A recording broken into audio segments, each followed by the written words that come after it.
It started with a wine glass skittering across the deck, like it had a mind of its own. One of Karen's guests laughed nervously, assuming it was a trick of the wind or maybe too much Chardonnay. But then the whole table started to drift, chairs tilting, phones sliding, and someone actually said, "Why are the stars moving?" That's when Karen stood up, barefoot and bold, on my rotating deck, and shouted into the night, "Who built this thing?" And inside my house, sipping tea with a smirk, I muttered to myself, "Oh, Karen, you've stepped onto a ride you can't control." 6 hours earlier, the day had been calm. Too calm. My morning began with birdsong and the soft hum of the solar panels kicking in as the sun crested the hills behind my house. I'd retired early from a career in advanced robotics, and while most folks spent their golden years gardening or golfing, I spent mine building the kind of innovations that would make a Bond villain jealous. Only mine were mostly harmless.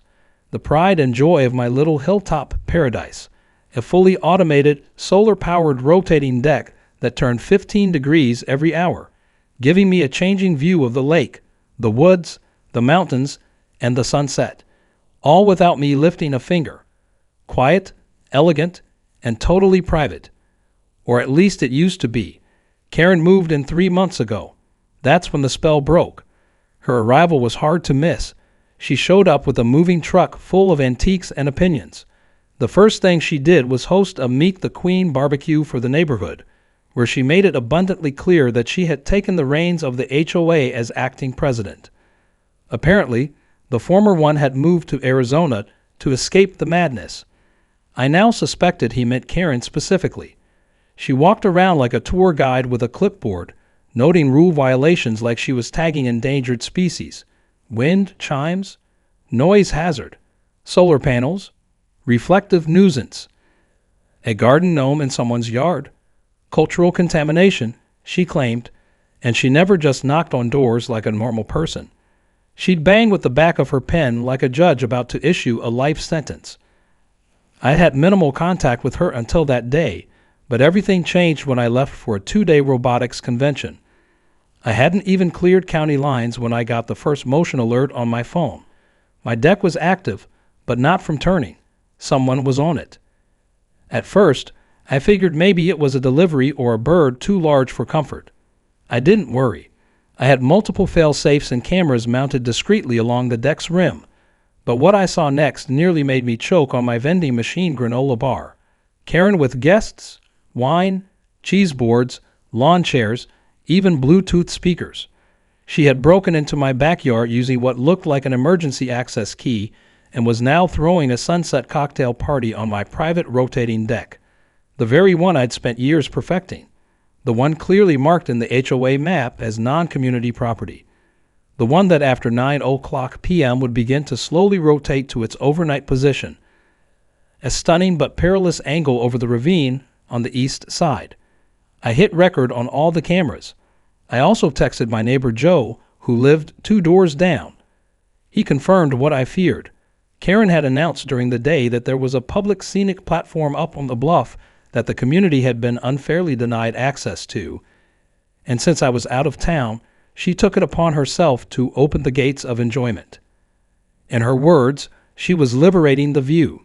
By the time I arrived home later that night, it was already dark.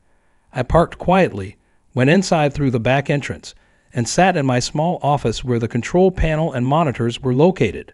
There she was, still lounging with her friends. Champagne bottles popped, laughter echoed through the night, and slowly, behind them, the forest crept into view as the deck continued its pre-programmed arc. They were now facing the woods. The lake and the neighborhood were behind them. One of the guests finally stood and pointed. "Hey, I swear that tree was over there before." A second later, a phone slid off a tilted chair and landed on the deck with a thud. A woman squealed and scrambled after it. Another tried to catch a wine bottle rolling toward the edge. Karen, ever defiant, waved a hand and said, "Relax, it's just settling or something. These new construction homes are weird." A man muttered, "This deck isn't part of the HOA, is it?" Karen's face twitched. "Of course it is. He's just a cranky old guy who doesn't like sharing." Inside, I leaned closer to the screen and watched as they began to realize they were no longer facing civilization. The deck was now inches away from being fully aligned toward the tree line. The slope behind my house was safe when viewed from the deck's original orientation, but in the wrong lighting and angle, it looked like the edge of the earth. One of Karen's guests whispered, "I think we're turning." Karen rolled her eyes, stood, and shouted toward my dark house, "Effin', turn this thing off." I nearly laughed out loud. She had no idea how this deck worked, no idea that it was quietly rotating on gear systems I designed for lunar modules, and absolutely no idea that the final 30 degrees of its night rotation brought it within a few feet of what was essentially a visual cliff, safe of course, but not from panic. That's when the hook landed. Karen grabbed one of the patio chairs and shoved it against the edge, yelling, "No one panic. We just need to redistribute weight. It's physics." The deck turned another click. Her guests screamed. From my desk, I took a sip of my tea and flipped the emergency stop switch. The rotation ceased instantly. The deck locked into place. The speakers cut off mid-song. Lights dimmed to a dull blue hue. On the camera, Karen's group stood in stunned silence, peering into the shadows of the forest in front of them. One woman was crying. A man started Googling how to jump off a moving deck safely. Karen looked pale. And that's how it began. The night my peaceful retirement hobby turned into the ultimate HOA showdown. I hadn't planned for conflict. I hadn't expected to go viral. But what Karen did next, that's when things really started spinning out of control. By the time the rotating deck clicked to a stop, Karen and her wine-drunk entourage looked like the survivors of some bizarre suburban apocalypse. One woman clutched her purse like it was a flotation device, and two others huddled together near the railing, whispering nervously about wolves. Karen, however, was too busy pacing barefoot on the composite planks, trying to figure out how to save face. I could see her jaw clenching and unclenching, as if she was rehearsing a TE talk in her head about land reclamation or whatever nonsense she'd cooked up to justify trespassing onto my property with cheese trays and Chardonnay.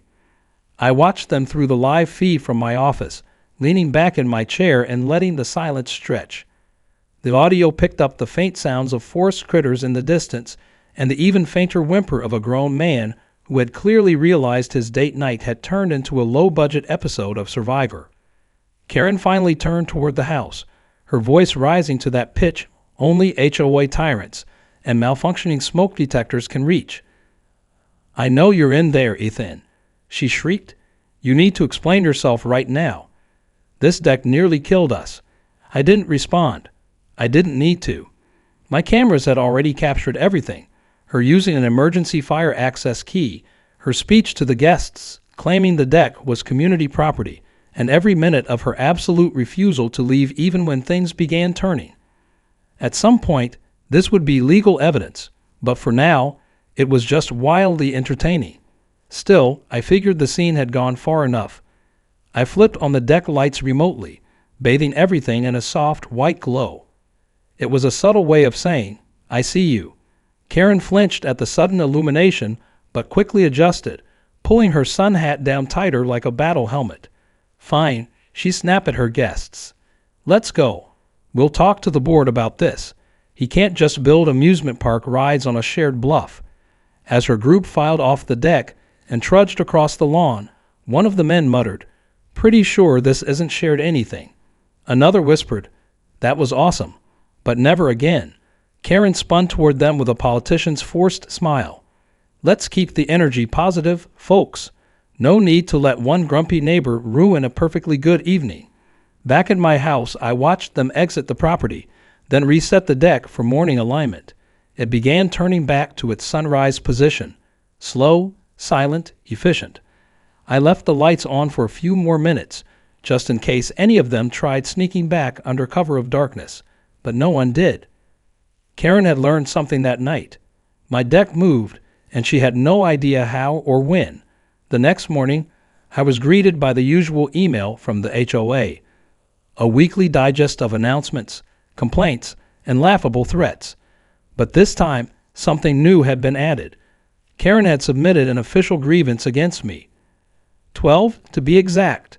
They range from unsafe structural feature causing emotional trauma to unauthorized technological installation on shared neighborhood space. She even claimed her dog, who hadn't even been present, had developed anxiety due to the spinning sensation.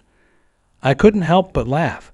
She'd essentially thrown a party on my property, endangered her guests, and now she was blaming me for not warning her that my deck wasn't just a regular porch.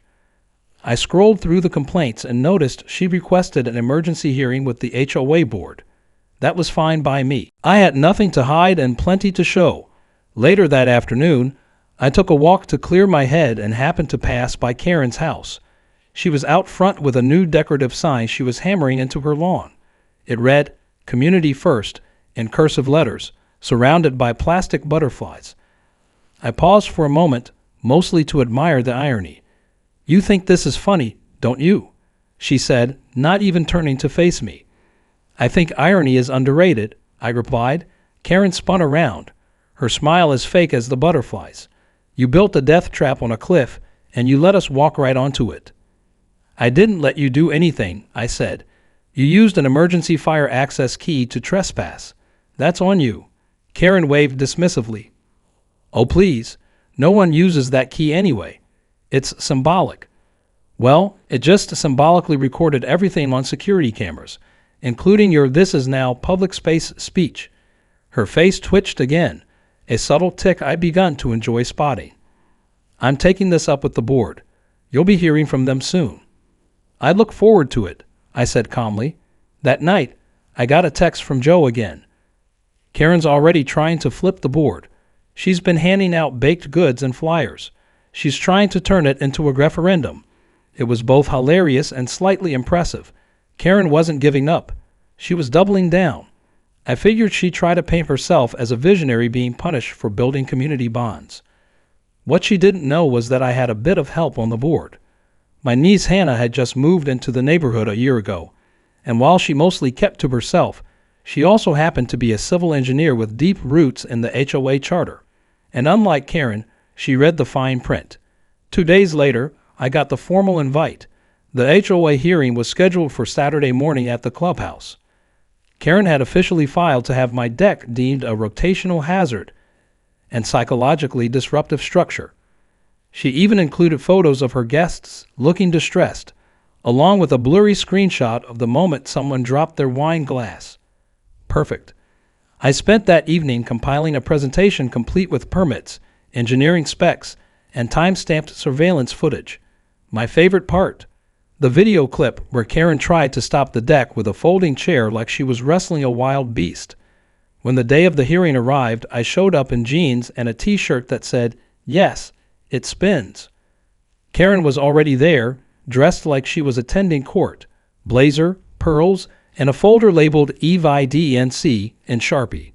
The room filled quickly, neighbors murmuring about the deck incident and whether Ethan really did build some kind of sci-fi patio.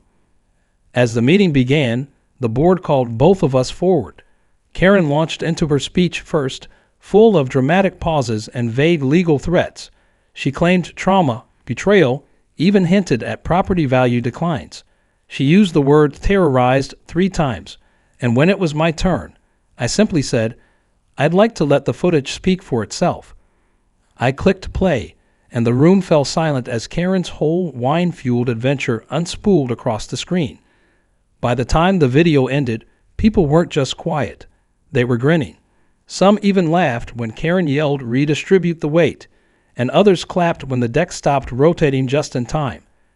It was clear this wasn't a death trap. This was an intelligent piece of engineering being misused by someone who thought rules were optional. The board leaned in, exchanged glances, and one of them finally said, "Karen, what were you thinking?" Her expression shattered in real time, and just like that, the tide began to turn. Karen didn't go quietly. If anything, the hearing only fueled her resolve to twist the narrative in her favor. After her dramatic takedown at the HOA meeting, she stormed out with her head high and her phone already in hand, muttering about slander and lawsuits to anyone who would listen. Within 24 hours, she had plastered the community message board with angry posts accusing me of engineering psychological warfare. claiming her guests had suffered vertigo-induced trauma, and declaring the entire HOA hearing to be an inside job. She even alleged the board was biased because one of its members was related to me, conveniently ignoring the fact that she herself had strong-armed her way into the HOA presidency just weeks prior. I figured that would be the end of it. The hearing had gone on the record, the board had ruled in my favor, and Karen had been officially cited for trespassing and misuse of HOA emergency access protocols. She was fined, stripped of her temporary presidency, and publicly warned that further misconduct would result in formal legal action. But Karen wasn't done. She never admitted fault. She didn't believe in consequences, only narratives, and in hers, she was the brave revolutionary standing up to a mad inventor with a dangerous spinning platform. I started noticing strange things after that. First, the landscaping crew that tended the shared front lawn didn't show up for their weekly maintenance. I called the head contractor, who sheepishly informed me that someone had told them my address was now considered off-limits. Then my trash cans were moved off schedule, and the city flagged my address for bin tampering. I even received a flyer in my mailbox from a new neighborhood initiative, Stop the Spin, featuring crude Photoshop of my deck superimposed over a UFO. It would have been funny if it wasn't so calculated. Karen was trying to rally the neighborhood against me, painting herself as a victim of tech overreach and aggressive innovation. She knew people feared what they didn't understand, and she leaned into it like a true propagandist. She started inviting neighbors to her home for little info sessions, offering cookies and coffee while playing distorted clips of the deck rotation, cropped to make it seem like it spun violently instead of gracefully. She showed screenshots out of context and even printed photos of her guests looking frightened, some mid-sneeze or mid-blink, as proof of psychological damage. But here's where her plan began to unravel. She underestimated just how many neighbors actually enjoyed watching the deck rotate. Joe, the same neighbor who tipped me off earlier, had filmed time-lapse from his back window and posted them online. The videos gained traction, especially after the HOA incident made its way to the subreddit r/entitled people. Before long, someone pieced together a compilation of Karen's wine party and matched it to circus music. That clip alone racked up over 3 million views in a week. Redditors dubbed it the spiral of entitlement, and Ethan's rotating deck became something of an internet legend. Karen, predictably, did not appreciate the fame. She accused me of leaking the footage, which I hadn't done directly, although I couldn't vouch for my nephew, who'd been quietly pulling clips from the house's backup server ever since the incident began. She threatened to sue for defamation, unaware that her entire stunt was captured on my legally owned surveillance system, and I had every right to share it or defend myself using it. When someone in the neighborhood printed out a meme of her yelling, "Redistribute the weight," and taped it to the clubhouse bulletin board, she tore it down and called the police. But the damage was done. Her credibility took a hit, and so did her composure. That's when she got desperate. One night around 2:00 in the morning, my phone buzzed with a system alert. Motion detected, perimeter breach. I opened the camera app and stared, stunned, at the feed from my east yard. There, in the moonlight, was Karen wearing all black, her face partially hidden under a scarf, holding what looked like a pair of hedge clippers in one hand and a crowbar in the other.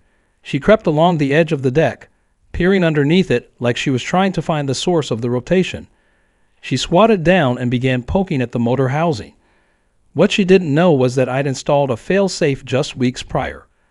A tamper alert system that not only lit up the area in floodlights, but also sent a direct ping to the local sheriff's department, tagging it as an equipment sabotage in progress.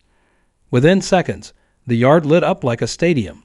Karen dropped the crowbar and fell backward, shielding her eyes from the sudden brightness. I turned on the speakers next, my voice pre-recorded in a calm but firm tone. "Warning, you are trespassing. This platform is protected by legal surveillance and law enforcement notification protocols." She scrambled to her feet and tried to run, but the motion sensor by the gate had already opened it for the approaching deputy's vehicle. Karen was met halfway down the path by an officer who, after hearing her incoherent babble about injustice and secret technology, calmly placed her in the back seat, No cuffs, just quiet resignation and paperwork. The next morning, I woke up to headlines, not major ones, but enough to go local viral. HOA woman arrested after attempted sabotage of rotating deck. One blog read. Another said, Karen versus the Spinbot, round 2.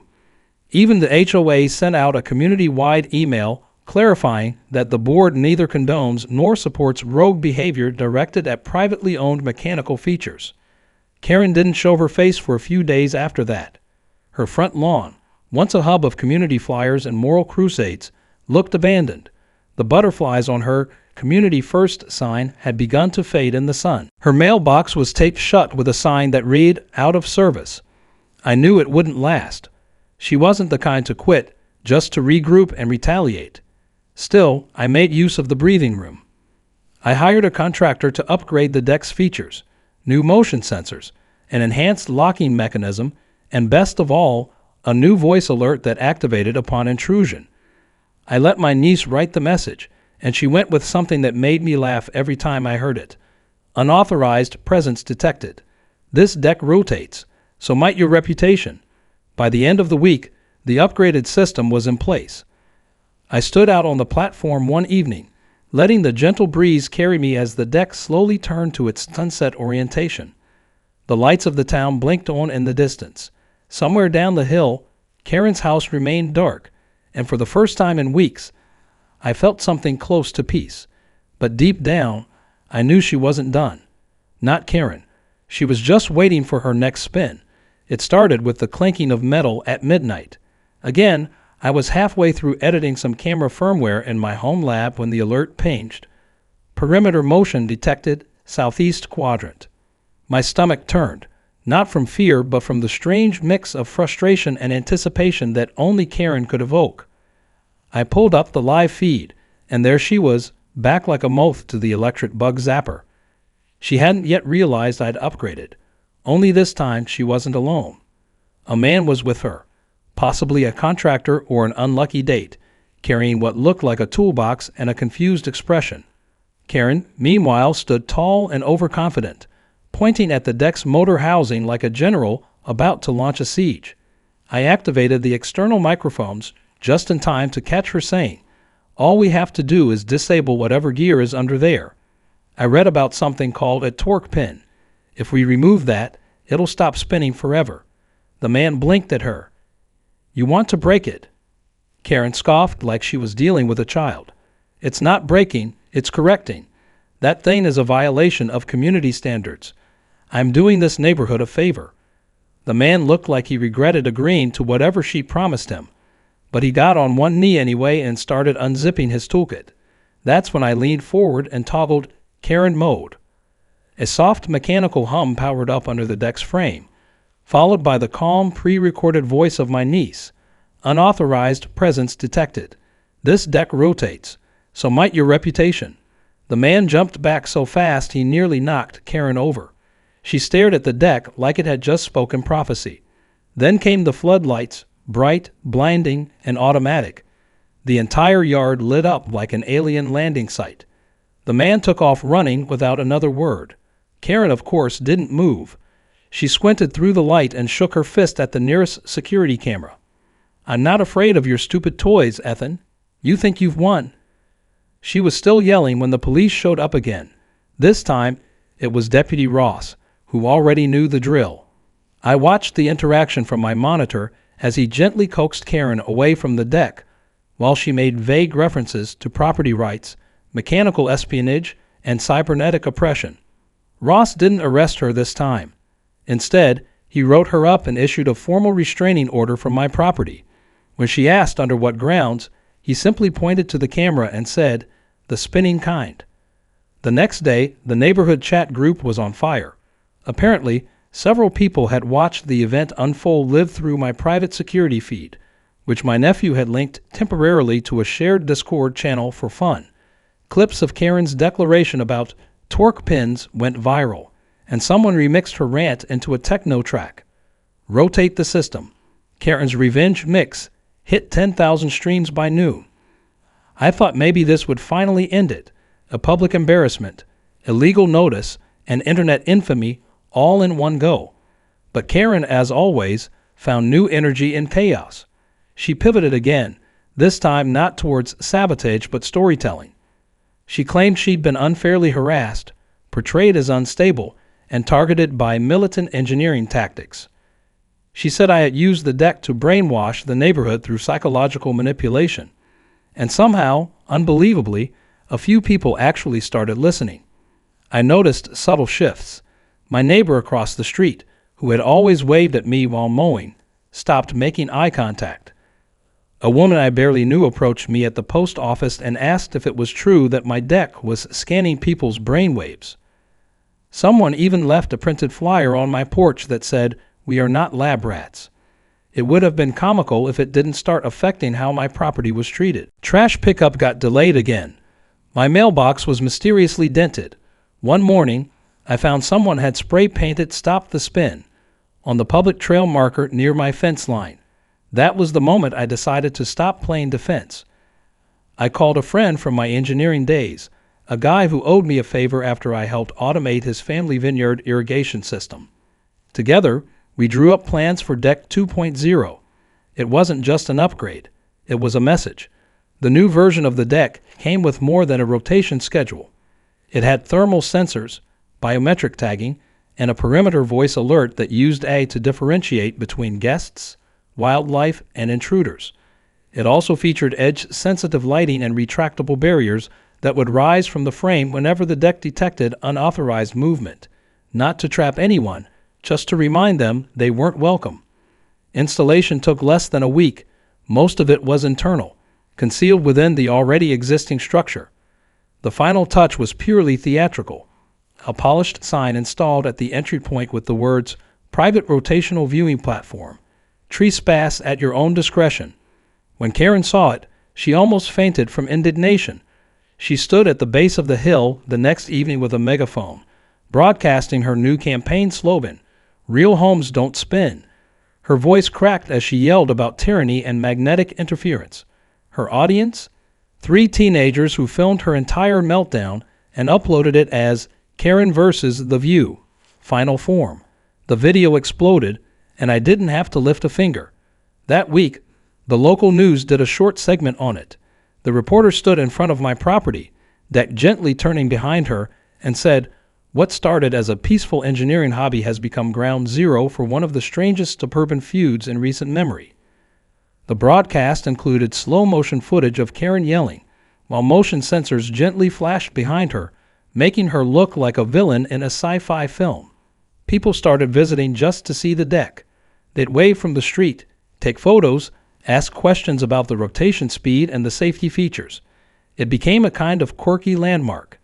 Karen, meanwhile, had gone quiet, until one final stunt. She filed a lawsuit in small claims court, seeking damages for emotional trauma, community division, and unwarranted mechanical dominance. Her complaint included 30 pages of screenshots, blurry security footage, and a personal essay titled "One Woman's Stand Against Spinning Oppression." The judge read the packet with a straight face, then looked at me and asked one question. "Is it true she used gardening shears on the motor housing?" I nodded. He dismissed the case in under 5 minutes and awarded me legal costs. Karen stormed out of the courtroom without saying a word. When I got home that evening, I stood on the deck, feeling it slowly align with the setting sun. The air was cool, the sky streaked with orange and violet.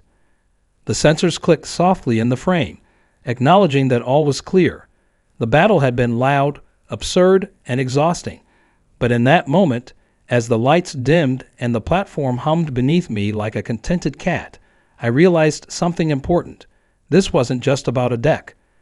It was about letting the world know that when you build something with care, precision, and integrity, you don't let anyone spin it out of control. For a brief moment, it looked like peace had finally returned to Sunrise Bluff. The deck turned as it was designed to. The sunsets came and went without interruption, and Karen, shockingly, had gone quiet. Her usual theatrics vanished overnight. No more flyers taped to street poles. No more angry messages in the HOA group chat. Even her plastic butterfly lawn decor had been removed, leaving behind a patch of dead grass and an eerie silence. It almost felt like the final credits of a movie, until I remembered something critical. Karen didn't lose. She plotted. And when she was quiet, it meant she was building towards something. I got the letter 2 weeks later, delivered not through HOA channels or slipped under my door in passive-aggressive fashion, but via certified mail. It was crisp, full of self-righteous wording, and stamped with the unmistakable flair of someone who had clearly used a legal template generator online. Karen was suing me again, this time not for emotional distress or unauthorized engineering, but for what she described as the cumulative mental, physical, and social toll of rotational harassment.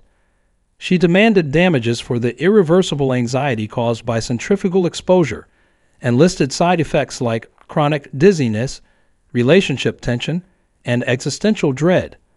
I read the entire thing 3 times. Then I laughed so hard I nearly spilled coffee on it. Still, a court date was a court date. The judge assigned to the case was the same one who dismissed her previous lawsuit like it was a bad joke. I suspected he would do the same again, but I prepared just in case.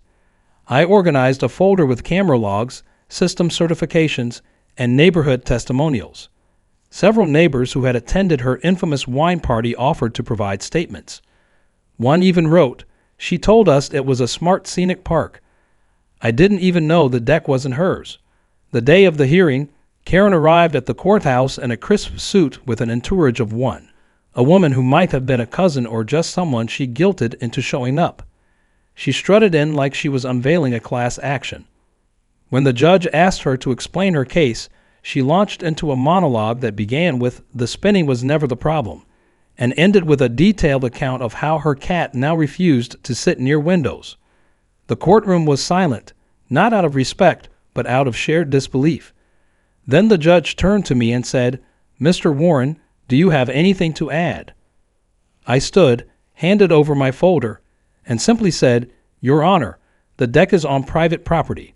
It's been approved by the HOA and the city. Karen entered it without permission twice and tampered with mechanical systems under recorded surveillance." He skimmed the documents, sighed, and looked back at Karen. "Ma'am, this appears to be your 3rd attempt to file against your neighbor for this deck." She nodded, unbothered. "Yes, because no one else will stop him." The judge leaned back, clearly reaching the limits of his patience. The court isn't in the business of stopping well-engineered platforms because someone doesn't like how they move. He dismissed the case and ordered her to pay all legal costs. Karen stood there, blinking, as if someone had unplugged her script mid-sentence. As I walked out of the courtroom, I didn't look back. I didn't need to. I knew exactly what her face looked like. She wasn't just furious. She was unraveling. Word spread quickly through the neighborhood. The HOA issued a final public statement clarifying that the deck had been vetted, and any further interference with its operation would be considered harassment. They even amended the community charter to include a new clause. Residents may not manipulate or access private mechanical structures for any reason without explicit consent from the owner. Several residents jokingly called it the Karen Clause. With her credibility shattered and the legal system firmly against her, Karen retreated.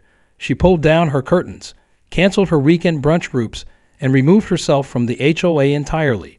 Her lawn went uncut. The shutters began to peel. Her property, once the loudest in the neighborhood, now sat quietly like a haunted dollhouse. No one dared approach. She'd become an urban legend among new residents, spoken about in whispers over backyard cookouts. "Don't tick off Ethan," they'd say. The last one who tried went toe-to-toe with a rotating deck and lost. Meanwhile, something interesting started happening to my deck. People loved it, like really loved it. I started getting requests for tours. Neighbors brought over guests to watch the sunset on the moving platform. A couple asked if they could take engagement photos on it. My nephew helped me start a YouTube channel called Deck Tech Diaries, where I explained how the mechanics worked and gave updates about upgrades. We got thousands of subscribers within a month. There were even fan comments suggesting I build a second one. The HOA invited me to speak at their quarterly meeting, not as a defendant, but as a featured guest. They asked me to advise on future tech integration policies, since apparently my deck had revolutionized community perception of engineering aesthetics. I gave a 10-minute talk that ended with, "When the ground beneath you moves, sometimes it's because someone's working to improve the view." I stood on the deck that night, letting it carry me into the horizon 1 degree at a time. The sun dipped into the tree line like a slow exhale, and the sky burned gold and coral. It was perfect, peaceful. I didn't even hear Karen's name anymore. Her chapter had closed, not with a bang, but with a soft whirring of gears she could never control. But as with any good story, there was one last surprise. A few weeks later, a real estate sign popped up in Karen's yard. "For sale, motivated seller." Within days, a couple from out of state moved in, young, friendly, and completely unaware of the legend that had lived there. I welcomed them with cookies and a smile.